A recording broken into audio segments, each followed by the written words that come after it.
કે સામાન્ય જ્ઞાન પૂરું થાય, સામાન્ય જ્ઞાનની હદ પૂરી થાય તો વિજ્ઞાનની હદ શરૂ થાય.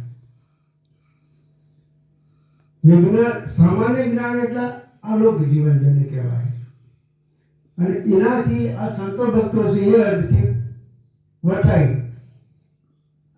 અને જે ભણેલા ગણેલા લોકો જે વૈજ્ઞાનિક છે, જે ચંદ્ર ઉપર ગયા, પૃથ્વીના પેટાળનું સંશોધન કર્યું, બધું જ કર્યું, પણ મહાપુરુષોએ કહે છે કે એની વિજ્ઞાનની હદ પૂરી થાય તોથી સંતોની હદ શરૂ થાય.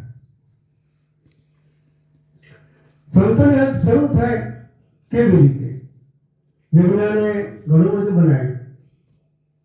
અત્યારે રોબોટ બનાવ્યા છે, માણસ કરતા સારું કામ કરે, પણ વિજ્ઞાન અમુક વસ્તુઓમાં હજુ સુધી મારા કુદરતથી આગળ જઈ શકી નથી.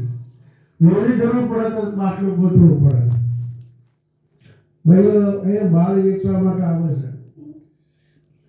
આવી અમુક વસ્તુ હજુ સુધી વિજ્ઞાન પહોંચી શક્યું નથી, પણ મારો નાથ પહોંચી ગયો. એને વિજ્ઞાન મનુષ્ય બનાવ્યો. મનુષ્યમાંથી અભ્યાસ જાગૃત થયો, અને અભ્યાસ જાગૃત થયા પછી વિજ્ઞાન આવ્યું. ઘણા વૈજ્ઞાનિકો, અને વિજ્ઞાનને આધારે આપણે ગમે તેટલા બીમાર હોય તો ડોક્ટર આપણને હાજા કરી દે. પેટમાંની પથરી હોય, બીજું ત્રીજું કોઈ પણ તકલીફ, જો વિજ્ઞાન ન હોય તો હજી તો 50% વસ્તી તો બીમારીઓમાં જ મરી ગઈ હોય. વિજ્ઞાન ન હોય તો અત્યારે ફુવારા સિસ્ટમ ખેતીમાં છે, ટ્રેક્ટરો, બીજા ઓજારો છે. આપણા આખો દાડો વાડી કરતા થાકી જતા તો એ ભેગું ના થતું. આ વિજ્ઞાનનો પ્રકાર છે. પણ વિજ્ઞાનની હદ જેટલો પૂરી થાય એ પછી તમારી સંતોની હદ શરૂ થાય. તો તે કેવી રીતે? તો વિજ્ઞાન પ્રયોગ કર્યો કે ભાઈ પાણીમાંથી H2O જુદું પડે. બાપુ સાહેબ કહેતા બહુ સારી વાત હતી. H2O બન્યું, પણ પાણી હતું તો જ. પાણીમાંથી પ્રયોગ કર્યો અને H2O જુદું પડ્યું. બરાબર? વિજ્ઞાન પાણી બનાવી શકે, વૈજ્ઞાનિકો બનાવી શકે નહીં. વૈજ્ઞાનિકો સંશોધન કરી શકે. અત્યારે કૃત્રિમ વરસાદ પર વૈજ્ઞાનિકો વરસાઈ શકે, ધન્યવાદ છે એમને. પણ કુદરતથી આગળ એ નથી. મારું માનવું એવું છે. આજે આ પૃથ્વી બનાવી, પૃથ્વીમાંથી અનંત વસ્તુઓ બહાર આવે છે. પેટ્રોલ, ડીઝલ, ખનિજ, સોનું, ચાંદી, રૂપું, હીરાના પથ્થર, કોલસા, જે કંઈ કોઈ આ બધું આવ્યું. તો આ બધું હમણાં એક વાત ભાઈ સાહેબ ગંભીર બોલ્યા હતા કે પુરુષ અરે પેલી પ્રકૃતિ તો હતી એમ બોલ્યા હતા ગંભીર. હલો, પ્રકૃતિ પુરુષ તો આ તો સત્પુરુષ તો છે જ, એ તો વાત નક્કી છે. બરાબર?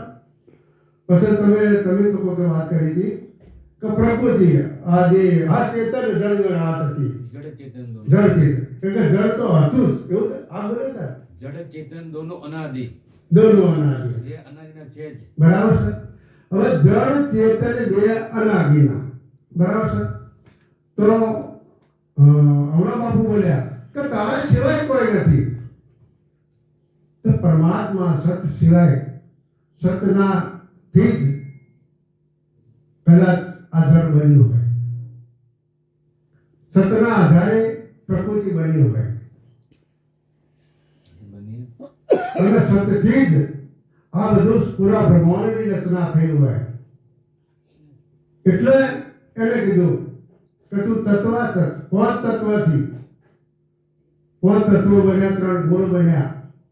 તું ગુણાતીત છે, તું તત્વાતીત છે. તો તત્વો, આ પૃથ્વી એક તત્વ છે. પવન, અગ્નિ, જળ, આ બધા તત્વો છે. સત, રજોગુણ, સતોગુણ અને તમોગુણ, આ 3 ગુણ. આ બધું જ જે બન્યું એ મારા નાથની કૃપાએ બન્યું હોય. તત્વથી મારો પ્રભુ મારો નાથ નથી. ગુણથી એ નથી, કારણ કે ગુણાતીત છે. ગુણનો દ્રષ્ટા એ છે, તત્વનો દ્રષ્ટા એ છે, સર્વોપરી એ છે. અને એ પ્રથમ એક હતા, એના પછી એની, કારણ કે એને તો ઈચ્છા હોય નહીં, પણ સહેજે સહેજે એની દ્રષ્ટિથી કદાચ આ પૂરા બ્રહ્માંડની રચના થઈ હોય એવું સંત મહાપુરુષો કહેશે. બાપા હું નથી કહેતો. તો પ્રથમ એક પુરુષ હતો અને એને પછી પૃથ્વી તત્વ બન્યું. પૃથ્વી તત્વની અંદર અસંખ્ય જીવો ઉત્પન્ન થયા, એમાં મનુષ્ય પણ પ્રગટ થયા.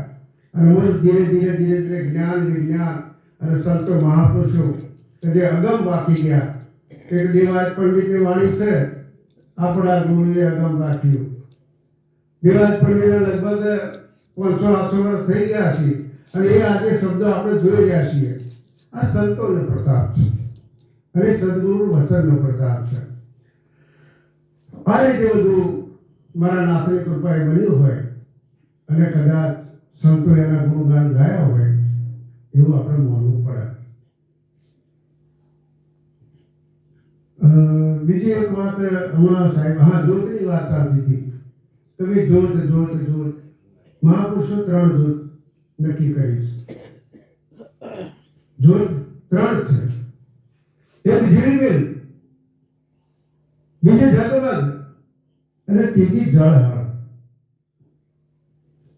આ 3 જ્યોત મહાપુરુષો નક્કી કરી અને 3 જ્યોત પર વાણી પણ બોલાય છે, સાખી પણ બોલાય છે અને વાત પણ થાય છે. ઝીલમિલ, ઝગમગ અને જળહળ, આ 3 જ્યોત. હવે ઝીલમિલ કોને કહેવી, ઝગમગ કોને કહેવી અને જળહળ કોને કહેવી? મહાપુરુષોનું વિવેચન કરી લગભગ મહાપુરુષો નહોતા જ, કોઈ કહેવાની જરૂર નથી, પણ આ 3 જ્યોત છે. આટલે ભાઈ મારી વાણી વિરામ આપો. મને આગળ કોઈ આવડતું નથી. જય ગુરુ મહારાજ. બોલો સાથે બોલો, જય વનો.